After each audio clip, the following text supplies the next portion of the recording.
Hello यार, तो इस वीडियो में देखेंगे यार इस क्वेश्चन को, find the nth Fibonacci number. तो बात करते हैं ये फिबोनाची क्या है यार। ठीक है, तो फिर बात करें अगर फिबोनाची की, तो ये क्या है यार, ये एक सीरीज है, फिबोनाची सीरीज जिसे मैं बोलता हूँ। क्या होती है ये? होती है जीरो से स्टार्ट होती है, 0 1 1 2 3 5 8 13 एंड अप टू ऐसे चलती जाती है। तो ये एक मेरी फिबोनाची सीरीज़ है। अब आप बोलोगे यार ये कैसी फिबोनाची सीरीज़ है, अभी तो कुछ समझ नहीं आया। कोई बात नहीं यार, समझाते हैं। अगर आप गौर से देखो ना यार, किसी भी एलिमेंट को, लाइक इसको देखो, इस नंबर को देखो ना, तो ये सम है मेरे लास्ट 2 एलिमेंट्स का, इसका और इसका। सिमिलरली अगर आप इस 3 को देखो, तो ये सम किस किस का, इस 2 का और इस 1 का। सिमिलरली आप इस 8 को देखो यार, तो ये सम है 5 का और 4 का। यानी कि जो मेरा करंट एलिमेंट है, ठीक है, वो क्या है? Previous plus previous of previous. ठीक है, ठीक है, इतनी बात समझ में आती है। लेकिन अब आप बोलोगे भैया यहाँ पे तो कुछ है नहीं, इसका कैसे सम निकालेंगे? इस वैल्यू को कैसे निकालेंगे? इस 1 को कैसे निकालेंगे? ये 1 क्या है? बेसिकली ये जीरोथ टर्म है, जीरोथ टर्म। ये फर्स्ट टर्म है, ये सेकंड टर्म है, ये थर्ड है, ये फोर्थ है, ये फिफ्थ है, एंड अप टू ऐसे चलता जाएगा। ठीक है, ठीक है, तो ये फोर्थ है और ये फिफ्थ है। ठीक है, यस, तो ऐसे करके चलता जाएगा। तो बेसिकली जो मेरा जीरोथ टर्म है और जो मेरा फर्स्ट टर्म है, वो यार दोनों मेरे फिक्स्ड हैं। यहाँ पे क्या है? फिक्स्ड। क्योंकि अगर मैं फर्स्ट टर्म को फाइंड आउट करना चाहता हूँ, तो जीरोथ टर्म तो मेरे प्रीवियस तो है मेरे पास, लेकिन प्रीवियस ऑफ प्रीवियस नहीं है। सिमिलरली अगर मुझे जीरोथ टर्म को फाइंड आउट करना है, तो यहाँ पे तो प्रीवियस ही नहीं है यार, तो कैसे फाइंड आउट करेंगे? ठीक है ना। तो ये दोनों टर्म यार मेरे फिक्स्ड होते हैं। जीरोथ टर्म जो होता है और जो फर्स्ट टर्म होता है, वो दोनों फिक्स्ड होते हैं। और इन दो नंबर से यार मिलकर ये मेरी पूरी सीरीज बनती है। अगर इन दोनों का सम मिलाऊँ तो कितना आ जाएगा? 1। इन दोनों का सम देखूँ तो वो आ जाएगा 2। इन दोनों का सम आ जाएगा 3। इन दोनों का सम आ जाएगा 5। इन दोनों का सम आ जाएगा 8। इन दोनों का आ जाएगा 13। इन दोनों का आ जाएगा 21। इस तरीके से ये सीरीज चलती जाएगी। आई होप समझ में आता होगा। ठीक है, तो जो करंट एलिमेंट है वो क्या है? अगर मेरे को कोई भी एलिमेंट निकालना है यहाँ से यहाँ तक, तो वो क्या है? Previous plus previous of previous. ठीक है, आई होप इतनी बात समझ में आ गई होगी। ठीक है ना, यस। तो अब सोचते हैं थिंकिंग, किस तरीके से क्वेश्चन को सॉल्व करेंगे। थिंकिंग क्या करें यार, जो मेरी फिबोनाची फिबोनाची नंबर आ जाए। अगर मेरे को लेट्स से मैं बोलूँ कि मुझे 5th फिबोनाची नंबर दे दो भाई, 5th फिबोनाची नंबर दे दो, तो मेरा आंसर क्या आ जाए? कौन सा 5th फिबोनाची? ये है मेरा जीरोथ नंबर, ये है 1, ये है 2, ये है 3, ये है 4 और ये है 5। तो 5th फिबोनाची कौन सा है? 5। तो आंसर आ जाए मेरा 5। अगर मैं बोलूँ 6th फिबोनाची दे दो, तो क्या आ जाए आंसर में? तो आ जाए यार मेरा 8, राइट? क्योंकि 6th फिबोनाची क्या है? ये 8 है, तो मेरा 8 आ जाए। इस तरीके से मेरा आंसर आ जाए। तो अगर मेरे को यार 6th फिबोनाची नंबर निकालना है, ठीक है ना, तो 6th फिबोनाची अगर नंबर मेरे को निकालना है, तो कोई मेरे को अगर 5th फिबोनाची नंबर, ठीक है ना, 5th Fibonacci number plus 4th Fibonacci number को लाके दे दे, तो मैं क्या करूँगा ना, ये क्या है? ये 5th फिबोनाची नंबर है, ये 4th फिबोनाची नंबर है। अगर इन दोनों को कोई लाके दे दे और अगर मैं उनका सम कर दूं, तो मेरे पास क्या आ जाएगा? 6th फिबोनाची नंबर आ जाएगा। एम आई राइट? ठीक है ना। देखो यहाँ पे अगर मेरे को 6th फिबोनाची नंबर चाहिए, तो कोई मुझे 5th फिबोनाची दे दे। 5th फिबोनाची क्या है? वो है मेरा यार 5। और 4th फिबोनाची ला के दे दे, वो क्या है? वो है मेरा यार 3। और मेरे को क्या चाहिए? 6th फिबोनाची चाहिए। तो इन दोनों का अगर सम करूँगा 5 + 3, तो कितना आ जाएगा? 8 आ जाएगा। और 6th फिबोनाची होता कितना है? 80 होता है यार। तो मैंने क्या फाइंड आउट किया? मैंने सब प्रॉब्लम को फाइंड आउट कर लिया यार। यहाँ पे सब प्रॉब्लम क्या है मुझे, क्या है मेरी जो सब प्रॉब्लम है यार, वो क्या है मेरी, वो ये है कि अगर कोई मुझे n-1th फिबोनाची ला के दे दे, ठीक है, फिबोनाची ला के दे दे, और मुझे कोई n-2th फिबोनाची ला के दे दे, n-2th फिबोनाची ला के दे दे, फिबोनाची नंबर ला के दे दे, ठीक है। और अगर मैं उन दोनों का क्या कर दूं, सम कर दूं, तो मेरे पास क्या आ जाएगा, nth फिबोनाची नंबर आ जाएगा, nth फिबोनाची नंबर आ जाएगा। तो यहाँ पे सब प्रॉब्लम क्या है, सब प्रॉब्लम है ये, क्या है, ये जो डब्बा बनाया ना वो मेरी सब प्रॉब्लम है कि कोई मुझे क्या ला के दे दे, n-1th फिबोनाची और n-2th फिबोनाची। अब वो कोई कौन है यार, वो कोई और कोई नहीं यार, वो अपना रिकर्जन ही है यार जो ला के दे रहा होगा, ठीक है ना। कौन है वो कोई, वो कोई है रिकर्जन जो मेरे को ला के दे रहा होगा, ठीक है ना, ठीक है। तो ये तो हो गया यार मेरा सब प्रॉब्लम। सब प्रॉब्लम तो मैंने फाइंड आउट कर लिया, प्रॉब्लम तो फाइंड आउट कर लिया। अब आते हैं यार सेल्फ वर्क पे। पहला स्टेप मेरा हो गया, दूसरा स्टेप क्या रहेगा, सेल्फ वर्क। तो सेल्फ वर्क क्या रहेगा यार, कुछ नहीं यार, सम कर दो ना दोनों का, क्योंकि अगर मेरे पास n-1th फिबोनाची नंबर आ गया, n-2th फिबोनाची नंबर आ गया, अगर मैं दोनों का सम कर दूंगा तो मेरे पास क्या आ जाएगा, nth फिबोनाची नंबर आ जाएगा। सही बात है ना। देखो अगर मेरे को ये सिक्स्थ फिबोनाची निकालना है तो कोई फिफ्थ ला के दे दे, फिफ्थ फिबोनाची डेट इज 5, कोई फोर्थ फिबोनाची ला के दे दे दैट इज 3।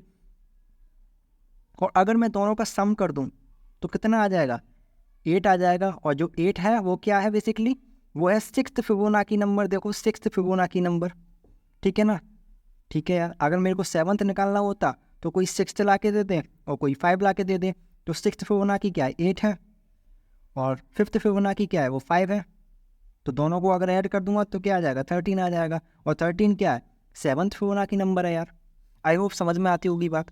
तो सेल्फ वर्क क्या रहेगा कि ऐड करना है ना यार, जो ऐड है वो क्या है मेरा, वो है यार सेल्फ वर्क, ठीक है ना, वो क्या है, सेल्फ वर्क है मेरा। तो सेल्फ वर्क क्या रहेगा,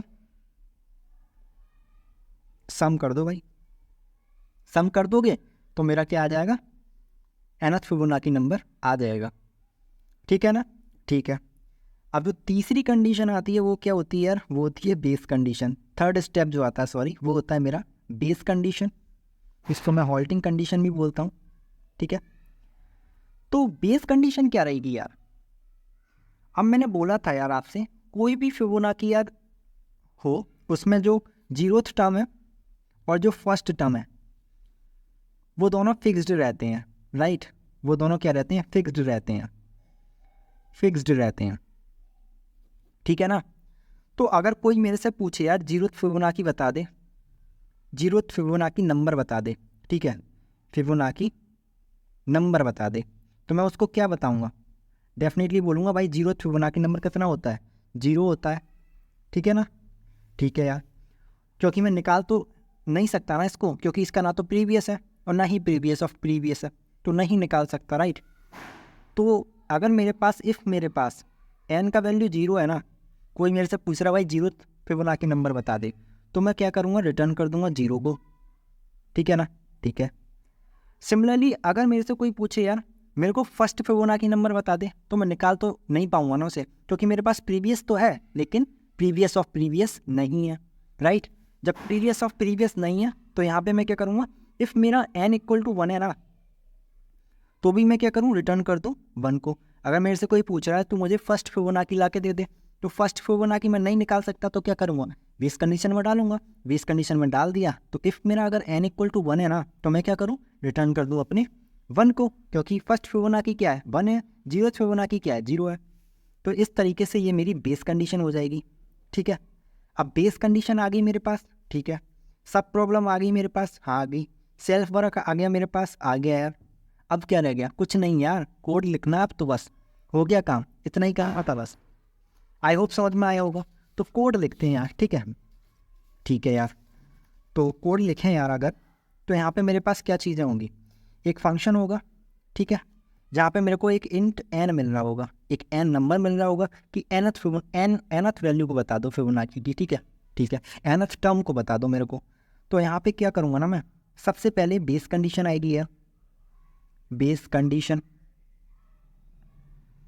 अब बेस कंडीशन क्या रहेगी कि इफ़ मेरा अगर, अब देखो मैंने ना यहाँ पे ये दोनों कंडीशन अलग अलग लिखी हैं कि इफ़ n इक्वल टू 0 है तो रिटर्न कर दो 0 को, अगर n इक्वल टू 1 है तो रिटर्न कर दो 1 को। तो क्या मैं इसको एक ही इफ़ के अंदर नहीं लिख सकता क्या? ऑफकोर्स लिख सकता हूँ ना यार। मैं यहाँ पे इस तरीके से लिख सकता हूँ, इफ़ n इक्वल टू 0 है, या फिर मेरा अगर n इक्वल टू 1 है तो मैं क्या रिटर्न कर दूँ, n को रिटर्न कर दूँ ना, क्योंकि अगर n का वैल्यू 0 होता है तो ये 0 रिटर्न कर देगा, n का वैल्यू 0 है क्योंकि। अगर n का वैल्यू 1 होता है तो n रिटर्न करेगा, that is what, that is 1, तो 1 रिटर्न कर देगा। आई होप समझ में आती होगी बात, ठीक है ना? ठीक है, तो बेस कंडीशन क्या रहेगी यार?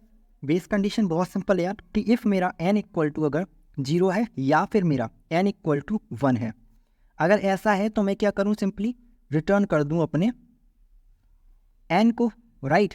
ठीक है यार, अब चलते हैं यार अपने सेल्फ वर्क पर, that is self work. Self work plus सब प्रॉब्लम, ठीक है। तो ये क्या रहेगा यार, इसको कहीं स्टोर करा लूँगा अपने आंसर को, पहले तो आंसर को स्टोर करा के रखूँगा, ठीक है। ठीक है, तो आंसर को स्टोर कराऊँगा तो मेरा सब प्रॉब्लम क्या था कि कोई मुझे एफ ऑफ n-1 यानी कि n-1th फिबोनाची नंबर दे दे, और कोई मुझे F of n-2th Fibonacci number दे दे, ठीक है। कोई n-1 फिबोनाची नंबर दे दे और n-2 फिबोनाची नंबर दे दे, यानी कि ये हो गया मेरा प्रीवियस और ये क्या हो गया, प्रीवियस ऑफ प्रीवियस, ठीक है ना। तो ये दो नंबर ला के देते, अगर दो नंबर ला के दे दिए उसने तो मैं क्या करूँ, उन दोनों को सम कर दूँ, ये हो गया मेरा सेल्फ वर्क सम, उन दोनों को सम कर दूँ, बस हो गया काम। अब क्या करना है, मुझे रिटर्न करना है अपने आंसर को, तो ये मेरा फाइनल आंसर मेरे को दे देगा, ठीक है। अब बेसिकली यार मैं ना इसको डायरेक्ट भी लिख सकता हूँ 2 लाइन में, कैसे? तो इसको मैं इस तरीके से भी लिख सकता हूँ यार कि इफ़ मेरा, दोबारा से लिख देते हैं, इंट n, ठीक है, दूसरे पेन से लिखता हूँ, इंट n, और इफ़ मेरा अगर n इक्वल टू 0 है या फिर n इक्वल टू 1 है तो मैं क्या रिटर्न कर दूँ, n को रिटर्न कर दूँ, ठीक है।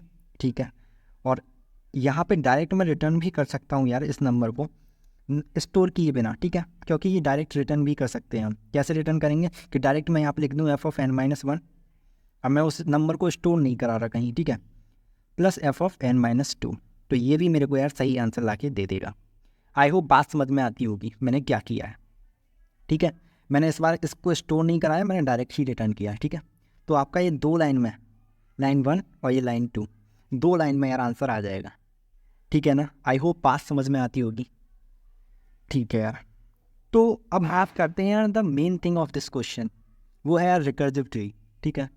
इस क्वेश्चन में ना आपको रिकर्सिव ट्री देखने को मिलेगा, किस तरीके से रिकर्सिव ट्री वर्क करता है, ठीक है, किस तरीके से रिकर्सिव ट्री को हम सॉल्व मतलब देख रहे होंगे, एनालिसिस कर रहे होंगे, ठीक है। ठीक है, तो चलते हैं यार रिकर्सिव ट्री पर, ठीक है, किस तरीके से कॉल लग रही होंगी मेरी, ठीक है। अब यहाँ पे एक कॉल नहीं लग रही, मैंने अपने लास्ट क्वेश्चन में जो भी मैंने अब तक की है उसमें केवल एक कॉल लग रही थी, यहाँ पे 2 कॉल लग रही हैं, ठीक है। सिमिलरली मैंने अपने जो लास्ट क्वेश्चन में देखा वहाँ पे एक बेस कंडीशन थी, यहाँ पे 2 बेस कंडीशन है, ठीक है। क्योंकि यहाँ पे 2 कॉल्स लग रही हैं यार, तो थोड़ा जो रिकर्सिव ट्री होगा वो भी थोड़ा बड़ा होगा यार, ठीक है। लेकिन बहुत मज़ा आएगा यार रिकर्सिव ट्री को देखने में, ठीक है। तो चलते हैं रिकर्सिव ट्री पर, तो यहाँ से स्टार्ट करते हैं रिकर्सिव ट्री, कैसा होगा मेरा रिकर्सिव ट्री, ठीक है ना। ठीक है,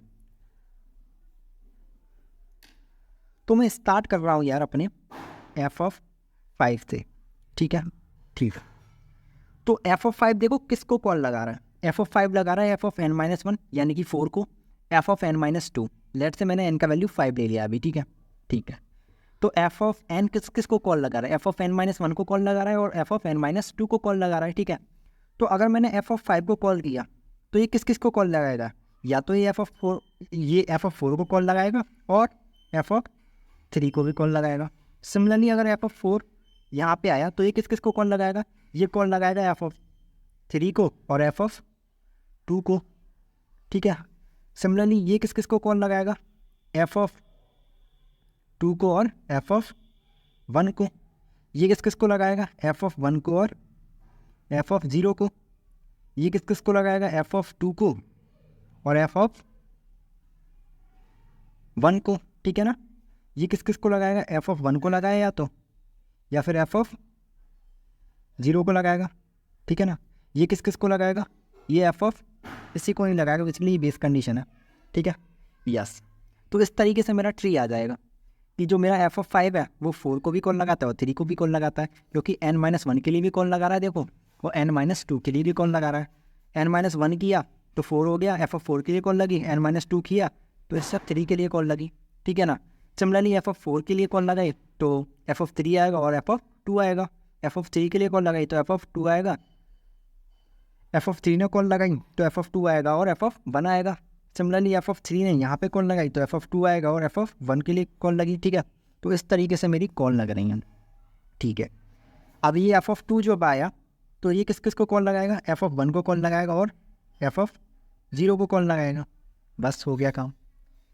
इसके आगे कॉल नहीं लगेंगी क्योंकि यहाँ पे सारी बेस कंडीशन है, देखो 1 हो गया, n का वैल्यू 1 हो गया, 0 हो गया, 1 हो गया, 0 हो गया, 0 हो गया, 1 हो गया, ये सारी क्या है, बेस कंडीशन है कि अगर मेरा n इक्वल टू 0 हो जाता है या n इक्वल टू 1 हो जाता है तो मैं रिटर्न कर जाऊँ n को, ठीक है। तो अब देखते हैं यार किस तरीके से रिटर्न कर रहा होगा ये आंसर को, ठीक है, आंसर किस तरीके से आ रहा होगा, ठीक है।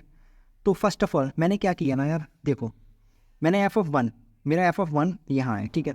n के लिए बेस कंडीशन क्या है, देखो बेस कंडीशन क्या है एफ ऑफ 1 के लिए कि अगर n का वैल्यू 1 हो जाता है, यहाँ पे देखो कि अगर n का वैल्यू 1 हो जाए या n का वैल्यू 0 हो जाए तो मैं रिटर्न कर दूँ n को, ठीक है, यही बात है ना, ठीक है। तो यहाँ पे n का वैल्यू कितना हो गया, n का वैल्यू 1 हो गया क्योंकि इसके अंदर क्या है 1 है, तो इसका वैल्यू n का वैल्यू कितना हो गया, यहाँ पे n का वैल्यू हो गया 1, तो अगर 1 हो गया तो मैं क्या रिटर्न कर दूँ, 1 को रिटर्न कर दूँ, ठीक है। तो एफ ऑफ n-1 ने इसको क्या दे दिया, एफ ऑफ n-1 ने दे दिया इसको 1, ठीक है, ठीक है।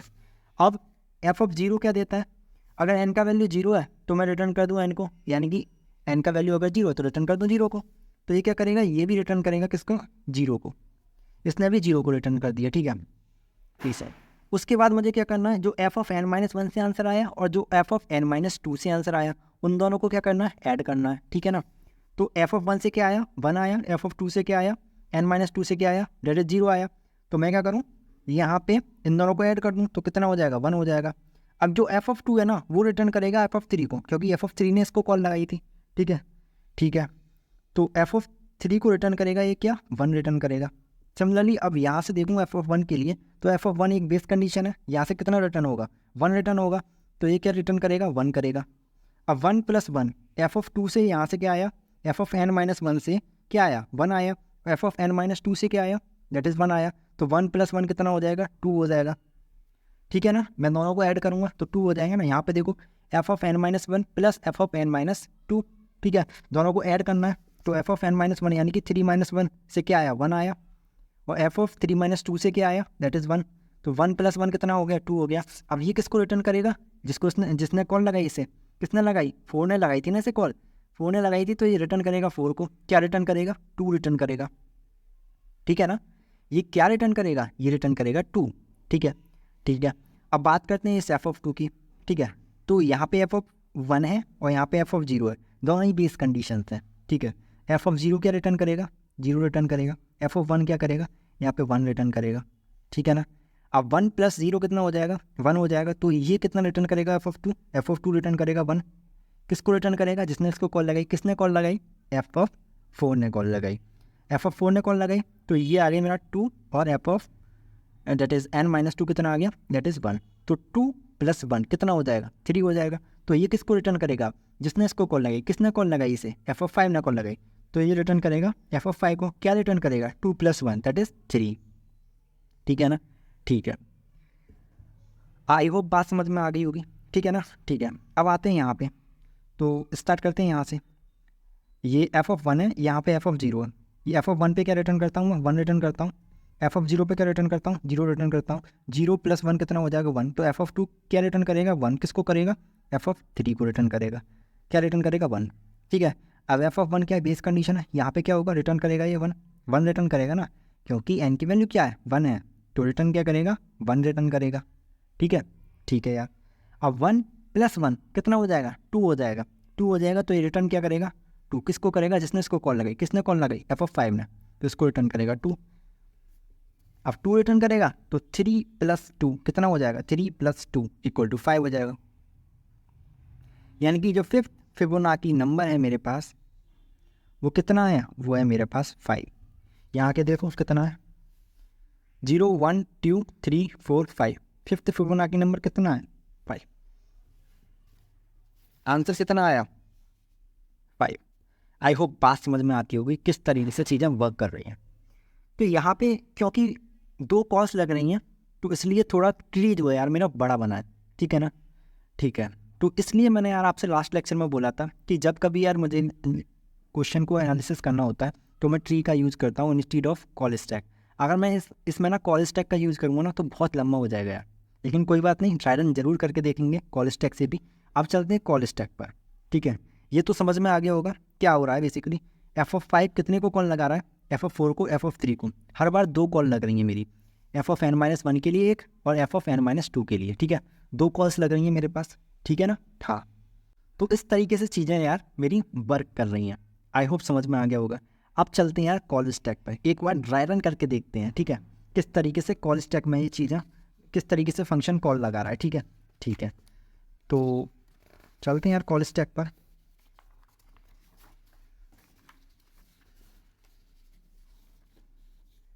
देखो मेरे पास एक कॉल स्टैक है, ठीक है, ठीक है, बड़ा सा कॉल स्टैक ले लेते हैं। अब देखना यहाँ पे कोड लिखा हुआ है, ठीक है, हेलो बैंक आ गई।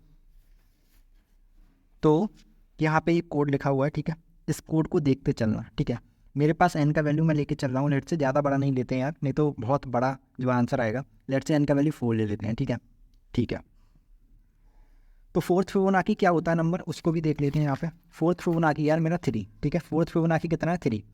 तो आंसर आना चाहिए यहाँ पे 3, ठीक है, ठीक है। अब स्टार्ट करते हैं ड्राई रन। तो n का वैल्यू कितना है यार, n का वैल्यू है अभी यहाँ पे मेन फंक्शन होगा मेरे कॉल स्टैक में मेन, ठीक है ना, ठीक है। अब मैं क्या करूँगा ना, मैं चेक करूँगा सबसे पहले क्या मेरा n = 0 है या n = 1 है। तो ये बोलेगा नहीं यार ऐसा कुछ भी नहीं है क्योंकि n का वैल्यू कितना है, 4 है, ठीक है ना, यस। अब मैं क्या करूँगा, मैं ENS कॉल लगाऊंगा यार f(n-1) के लिए। पहली कॉल लगेगी n-1 के लिए। तो यहाँ पे n का वैल्यू कितना है, अभी 4 है। किसने कॉल किसके लिए लगी, n-1 के लिए लगी, ठीक है ना। तो n-1 के लिए अगर कॉल लगी तो कितना होगा ये, f(3) के लिए कॉल लगाई इसने क्योंकि n का वैल्यू कितना है, 4। तो 4 - 1 3, तो f(3) के लिए कॉल लगी। अब जब कॉल लगी f(3) के लिए तो यहाँ पे n का वैल्यू कितना आ गया, n का वैल्यू हो गया 3, ठीक है ना। n का वैल्यू कितना हो गया, n का वैल्यू हो गया 3, ठीक है ना, हाँ। तो अब n का वैल्यू हो गया यहाँ पे 3, ठीक है, यस। तो अब ये अब ये चेक करेगा कि n का वैल्यू 0 है या n का वैल्यू 1 है। तो ये बोलेगा नहीं ऐसा कुछ भी नहीं है। तो मैं क्या करूँगा, मैं दोबारा से आऊँगा और f(n-1) के लिए कॉल लगाऊंगा, ठीक है। f(n-1) के लिए कॉल लगाऊंगा तो क्या हो जाएगा यहाँ पे 3 - 1 दैट इज़ f(2). इसने कॉल लगाई f(2) के लिए, ठीक है, इसने कॉल लगाई f(2) के लिए। 2 के लिए कॉल लगी, n का वैल्यू कितना हो गया, 2 हो गया। मैंने देखा क्या n का वैल्यू 0 है या n का वैल्यू 1 है। इसने बोला नहीं ऐसा कुछ नहीं है। तो मैं क्या करूँगा, नीचे आऊँगा, ENS में कॉल लगाऊंगा फिर किसके लिए, f(n-1) के लिए। यानी कि n का वैल्यू यहाँ पे कितना हो गया, n का वैल्यू है 2। इसने कॉल लगाई f(n-1) दैट इज़ 1 के लिए, ठीक है।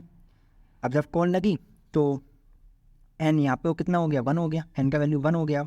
इसने चेक किया क्या इफ़ n = 0 है, इसने बोला नहीं। क्या n = 1 है, इसने बोला हाँ यार n तो 1 है। अगर 1 है तो मैं क्या करूँ, रिटर्न करूँ n को। अब n का वैल्यू क्या है, 1 है, तो ये क्या रिटर्न करेगा, यहाँ से रिटर्न करेगा 1 को, ठीक है। ये आ गया 1, इसका आंसर क्या आ गया, 1, ठीक है ना। इसका आंसर आ गया मेरा 1। किसका आंसर आ गया, इस f(n-1) का आंसर आ गया 1, ठीक है ना, ठीक है। अब ये कंप्लीट हो गया। अब इसके बाद आएगा ये f(n-2), ठीक है, ठीक है। अब n का वैल्यू यहाँ पे कितना है, n का वैल्यू है देखो 2, ठीक है। अगर n-2 के लिए कॉल लगाऊंगा मैं, n-2 के लिए कॉल लगाई मैंने, ठीक है। तो n का वैल्यू यहाँ पे कितना है, 2। तो n-2 यानी कि 0, ठीक है ना, 0 हो गया। अब 0 हो गया तो कॉल लगाई तो n का वैल्यू यहाँ पे कितना हो गया, 0 हो गया। तो यहाँ पे मैंने चेक किया कि n का वैल्यू 0 है, इसने बोला हाँ यार n का वैल्यू 0 है। अगर 0 है तो मैं क्या रिटर्न करूँ, n को ही रिटर्न कर दूँ, यानी कि 0 को ही रिटर्न कर दूँ, राइट। तो ये कितना दे देगा, ये 0 दे देगा। तो f(0) का आंसर कितना आया, दैट इज़ 1। f(1) का आंसर कितना आया, दैट इज़ 1, ठीक है, ठीक है। तो कितना हो गया ये, f(0) का आंसर आया 0, सॉरी, ठीक है। तो ये कितना हो गया, दोनों का सम कितना हो गया, दोनों का सम हो गया 1। दोनों का अगर मैंने सम किया तो कितना आ गया, वो 1 आ गया, ठीक है ना, 1 आ गया।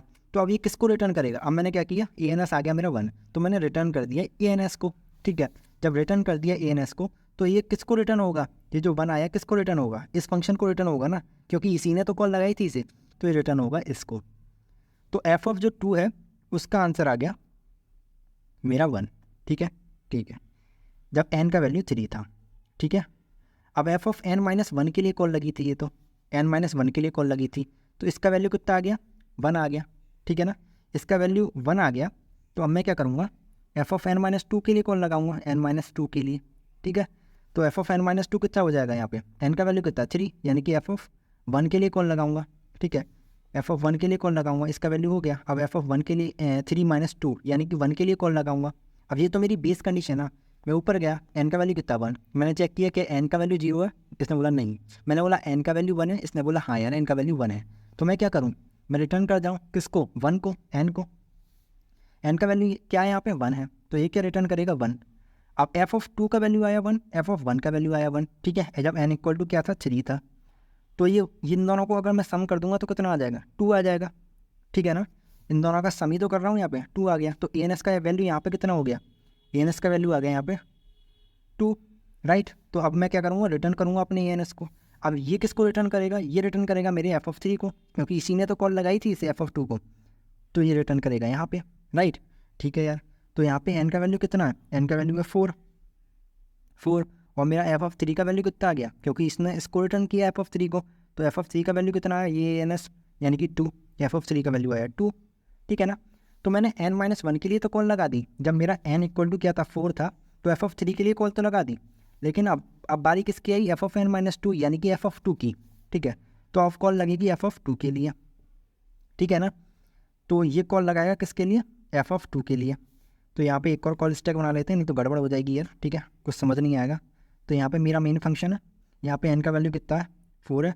अब मेरा एफ ऑफ 3 का आंसर तो आ गया, कितना आ गया, दैट इज़ 2। अब ये कॉल लगाएगा एफ ऑफ 2 के लिए, इसने कॉल लगाई एफ ऑफ 2 के लिए, ठीक है। तो एन का वैल्यू यहाँ पे कितना हो गया, एन का वैल्यू हो गया 2, ठीक है, एन का वैल्यू 2 हो गया, ठीक है, एन का वैल्यू 2 हो गया। इसने चेक किया क्या एन इक्वल टू 0 है, इसने बोला नहीं, एन इक्वल टू 2 है, सॉरी एन इक्वल टू 0 है, इसने बोला नहीं, मैंने बोला एन इक्वल टू 1 है, इसने बोला नहीं। तो मैं नीचे आया, फिर मैंने एफ ऑफ एन माइनस 1 के लिए कॉल लगाई, एन का वैल्यू कितना है 2 है, तो एफ ऑफ एन माइनस 1 यानी कि 1 के लिए कॉल लगाई, ठीक है। जब 1 के लिए कॉल लगी तो यहाँ पे एन का वैल्यू कितना हो गया 1 हो गया। मैंने देखा एन का वैल्यू 0 है, इसने बोला नहीं, मैंने बोला एन का वैल्यू 1 है, इसने बोला हाँ, तो मैंने बोला रिटर्न कर दे यार एन को। तो यहाँ पे रिटर्न होकर क्या आ जाएगा, इसका वैल्यू आ जाएगा 1, इसका वैल्यू कितना आ जाएगा 1 आ जाएगा, ठीक है, ठीक है। अब एन का वैल्यू जब 2 था तो मैंने एफ ऑफ एन माइनस 1 के लिए तो कॉल लगा दी, यानी कि 2 माइनस 1 के लिए तो कॉल लगाई, लेकिन इसके लिए कॉल नहीं लगाई अभी, तो अब इसके लिए कॉल लगेगी, इसका वैल्यू आ गया 1, तो एफ ऑफ 2 के लिए कॉल लगाई, सॉरी एफ ऑफ 2 माइनस 2 के लिए यानी कि 0 के लिए कॉल लगाई। अब 0 हो गया ये एन का वैल्यू, तो मैंने चेक किया एन का वैल्यू 0 है, इसने बोला हाँ, तो मैंने रिटर्न कर दे 0 को। तो इसका आंसर क्या आ गया 0 आ गया। मैंने बोला 0 और 1 को प्लस कर दो, क्योंकि यहाँ पे देखो F of N minus 1 plus F of N minus 2, अगर इन दोनों को मैंने प्लस किया तो कितना आ गया 1 आ गया, ठीक है। अब ये किसको रिटर्न करेगा, ये रिटर्न करेगा इसको एफ ऑफ 2 को, एफ ऑफ 2 का वैल्यू कितना आ रहा है 1 आ रहा है, ठीक है ना, यस, एफ ऑफ 2 का वैल्यू आ रहा है 1। तो अब मेरा एफ ऑफ 3 का वैल्यू आ गया दैट इज़ 2, एफ ऑफ 2 का वैल्यू आ गया दैट इज़ 1। अब इन दोनों को क्या करूँगा प्लस करूँगा, क्योंकि यहाँ पे क्या कर रहा हूँ प्लस कर रहा हूँ ना, डेफिनेटली यस प्लस कर रहा हूँ, तो प्लस करूँगा। अगर प्लस करूँगा तो कितना हो जाएगा 3 हो जाएगा। अब ये किसको रिटर्न करेगा, ये किसको रिटर्न करेगा, ये रिटर्न करेगा मेरे मेन फंक्शन को, ठीक है ना। तो मेन फंक्शन को रिटर्न करेगा क्योंकि वहीं से कॉल हुई थी इसको, तो इसका आंसर क्या आ जाएगा 3। और फिबोनाची नंबर कितना होता है मेरे आंसर में लिखा था मैंने 3, तो आंसर आ गया मेरा 3। तो फोर्थ फिबोनाची नंबर क्या है, फोर्थ फिबोनाची नंबर क्या है, वो है मेरा 3। आई होप बात समझ में आती होगी किस तरीके से चीज़ें वर्क कर रही हैं, किस तरीके से मेरी कॉल लग रही हैं। बेसिकली इस चीज़ में अच्छे से समझ में आता है एज़ कम्पेयर टू दिस। यहाँ पे ना थोड़ा ज़्यादा चीज़ें जब हो जाती हैं तो बहुत सारा वो नहीं लगता है कन्फ्यूजन, ठीक है ना, यस। तो यही था यार। अब बात करते हैं यार मेन चीज़ की, वो है मेरी टाइम कॉम्प्लेक्सिटी। टाइम कॉम्प्लेक्सिटी कितनी रहेगी यार, चलिए देखते हैं, एनालिसिस करते हैं टाइम कॉम्प्लेक्सिटी का। ये चीज़ें समझ में आ गई होंगी किस तरीके से कॉल लग रही हैं स्टैक में, किस तरीके से चीज़ें रिटर्न हो रही हैं, ठीक है। आई होप ये समझ में आ गया होगा, ठीक है ना, यस। तो अब बात करते हैं यार टाइम कॉम्प्लेक्सिटी की, ठीक है ना। तो बात करें टाइम कॉम्प्लेक्सिटी की, तो टाइम कॉम्प्लेक्सिटी की बात करें यार, अगर एक नया ही पेज ले लेते हैं बेसिकली, ठीक है। अगर मैं टाइम कॉम्प्लेक्सिटी का एनालिसिस करूं, ठीक है, तो हो क्या रहा है, लेट से मैंने n का वैल्यू अगर 5 लिया है, ठीक है, तो f(5) मेरे पास है, ठीक है। f(5) किस किस को कॉल लगा रहा है, f(3) को कॉल लगा रहा है, f(4) को कॉल लगा रहा है, f(3) के लिए कॉल लगा रहा है। f(4) किस किस को लगाएगा, f(3) को कॉल लगाएगा, और f(2) के लिए कॉल लगाएगा, f(3) f(2) के लिए कॉल लगाएगा, और f(1) के लिए कॉल लगाएगा, f(2) f(1) के लिए कॉल लगाएगा, और f(0) के लिए कॉल लगाएगा, राइट। ठीक है यार, f(2) किसके लिए लगाएगा, f(1) के लिए कॉल लगाएगा, और f(0) के लिए कॉल लगाएगा, राइट। सिमिलरली अगर f(3) की बात करूँ तो f(2) के लिए कॉल लगाएगा, और f(1) के लिए कॉल लगाएगा, f(2) f(1) के लिए कॉल लगाएगा, और f(0) के लिए कॉल लगाएगा। तो ये सारी कॉल्स मेरी लग रही हैं, ठीक है, मेरे रिकर्जन में, ठीक है। तो पहली बात, अगर मेरे को ना कभी भी टाइम कॉम्प्लेक्सिटी को निकालना होता है, ठीक है ना, अगर मेरे को टाइम कॉम्प्लेक्सिटी को निकालना होता है ना, टाइम कॉम्प्लेक्सिटी तो उसका फॉर्मूला क्या होता है ना बेसिकली, तो वो क्या होता है, number of recursive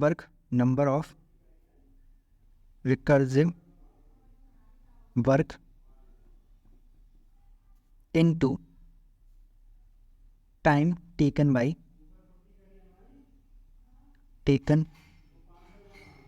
in a call, एक कॉल में कितना टाइम लग रहा है, ठीक है, वो नंबर ऑफ रिकर्सिव कॉल, कितनी कॉल्स मेरे रिकर्जन में लग रही हैं, और time taken in a call, एक कॉल में कितना टाइम लग रहा है, ठीक है। तो पहले इसको एनालिसिस करते हैं कि एक कॉल में कितना टाइम लग रहा है, ठीक है। तो अगर मैं यहाँ पे देखूँ एक कॉल में कितना टाइम लग रहा है, तो यहाँ पे देखूँ ये मेरा कोड है, ठीक है। इस कोड को दोबारा से लिख लेते हैं, एक काम करते हैं, f(int n) है मेरे पास, int n, मैं क्या कर रहा हूँ, इफ़ n = 0 है या फिर n = 1 है, तो मैं रिटर्न कर रहा हूँ वहाँ से कितना, n को, राइट। और या फिर मैं रिटर्न कर रहा हूँ अपने f(n-1) प्लस f(n-2) को, ठीक है। ये है मेरा आंसर, ये है मेरा कोड, ठीक है, ठीक है। तो बात करूँ यार इसकी, ये कि एक कॉल कितना टाइम ले रही है, ठीक है। अगर मैंने f(5) के लिए कॉल लगाया, बस f(5) के लिए, ठीक है, तो ये कितना टाइम लेगा चेक करने में, ये कांस्टेंट टाइम लेगा, ठीक है। रिटर्न n कर रहा है, तो वो भी कांस्टेंट टाइम लेगा, ठीक है। ये कांस्टेंट टाइम ले रहा है, कांस्टेंट ले रहा है, ये भी कांस्टेंट टाइम ले रहा है। इसकी बात करूँ तो f(n-1) और f(n-2) इसको नहीं देखना, बेसिकली मुझे प्लस ऑपरेशन को देखना है, कि इसका वैल्यू तो आ गया मेरे पास, जो भी आएगा, ठीक है, इसका भी वैल्यू रिकर्जन ला के देगा, मुझे कोई मतलब नहीं है, ठीक है। मैं उसकी टाइम कॉम्प्लेक्सिटी को नहीं अभी गिनूंगा, मैं केवल देखूंगा कि इसकी टाइम कॉम्प्लेक्सिटी कितनी लगेगी, ये प्लस ऑपरेशन की, दैट इज़ कांस्टेंट, वो भी कितनी होगी, कांस्टेंट। तो समथिंग कितनी आएगी इसकी टाइम कॉम्प्लेक्सिटी, एक कॉल में जो टाइम कॉम्प्लेक्सिटी आएगी, time taken by in a call that is what, that is big of constant c ले लेता हूँ constant को, ठीक है, ठीक है।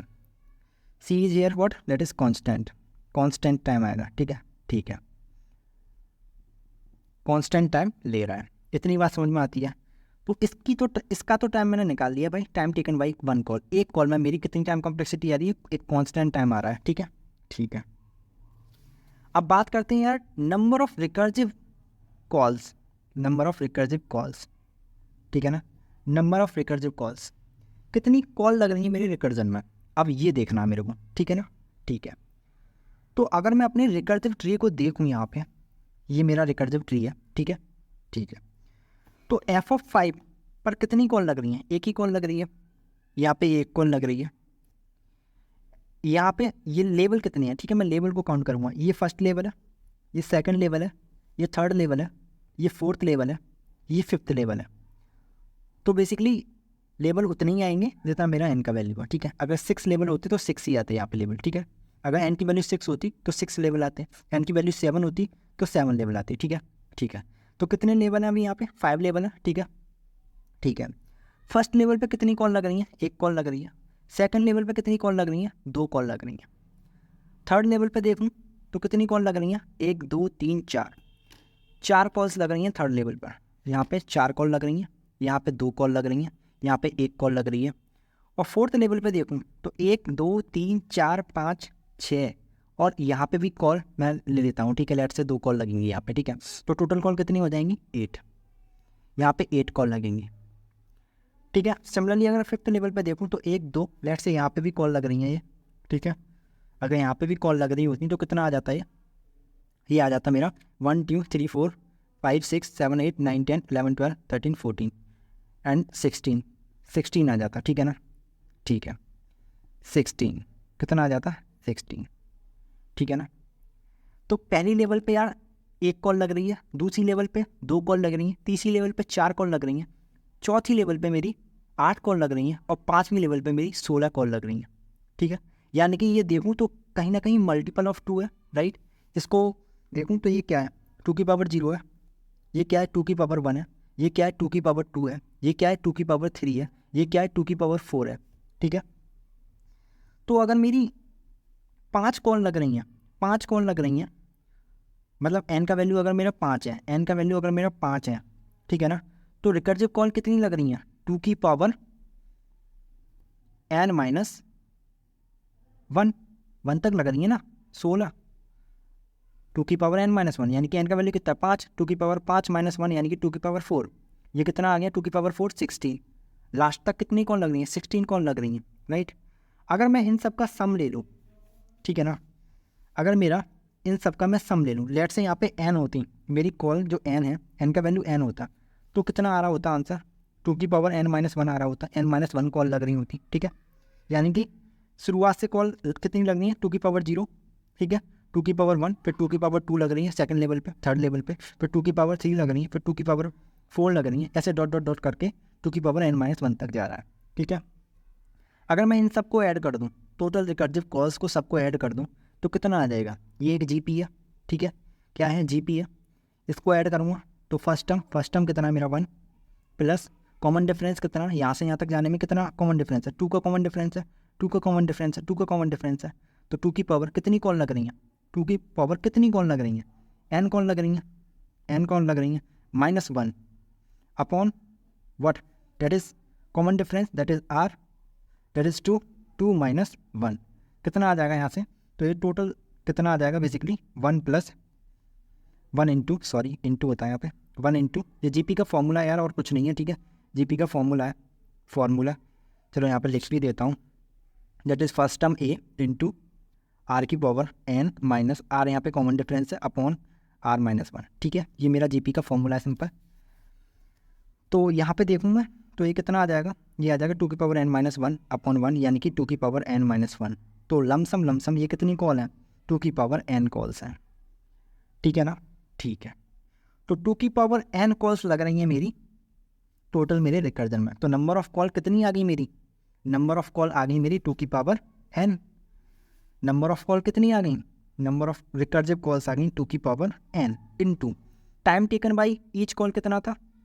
इन अ वन कॉल कितना आया था? That is big O of constant आया था समथिंग, और ये आया big O of 2 power n। अगर इन दोनों को मल्टीप्लाई करूँगा तो कांस्टेंट तो एक बहुत छोटा नंबर है यार, ठीक है, कांस्टेंट एक बहुत छोटा नंबर है, तो इसको मैं हटा सकता हूँ, ठीक है। तो जो टाइम कॉम्प्लेक्सिटी आएगी वो आएगी बिग O ऑफ 2 की पावर n, जो कि एक एक्सपोनेंशियल टाइम कॉम्प्लेक्सिटी है, ठीक है ना, जो बहुत ही बेकार टाइम कॉम्प्लेक्सिटी होती है बेसिकली, ठीक है ना।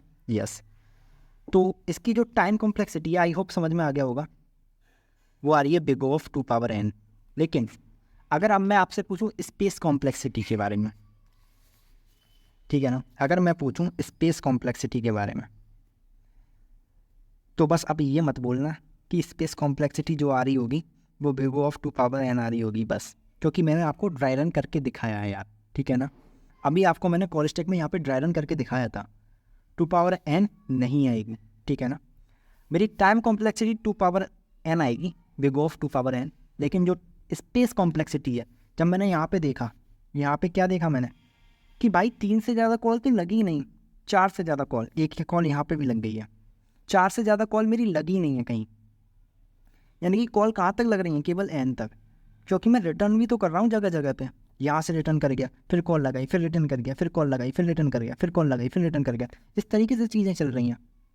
तो जो टाइम कॉम्प्लेक्सिटी है वो आएगी मेरी big O of 2 power n, और जो स्पेस कॉम्प्लेक्सिटी है बेसिकली वो आएगी big O of n। I hope बात समझ में आती होगी, ठीक है ना? यस। तो टाइम कॉम्प्लेक्सिटी कैसे आई, ठीक है, इस पर आप बोलोगे तो मैं एक वीडियो भी बनाऊंगा यार टाइम कॉम्प्लेक्सिटी पर, किस तरीके से टाइम कॉम्प्लेक्सिटी को एनालाइज करते हैं, ठीक है, किस तरीके से एनालाइज करते हैं टाइम कॉम्प्लेक्सिटी को, देखते हैं कि कितना टाइम मेरा एक प्रोग्राम ले रहा है रन होने में, ठीक है, ठीक है। तो आई होप यार आपको समझ में आ गया होगा किस तरीके से टाइम कॉम्प्लेक्सिटी को एनालिसिस करते हैं और किस तरीके से स्पेस कॉम्प्लेक्सिटी को, और क्वेश्चन भी समझ में आया होगा यार, बहुत बेहतरीन क्वेश्चन था, ठीक है, जो आपके रिकर्सिव ट्री को भी उसने समझा दिया, टाइम कॉम्प्लेक्सिटी को भी, स्पेस कॉम्प्लेक्सिटी को भी, और कॉल स्टैक को, ठीक है।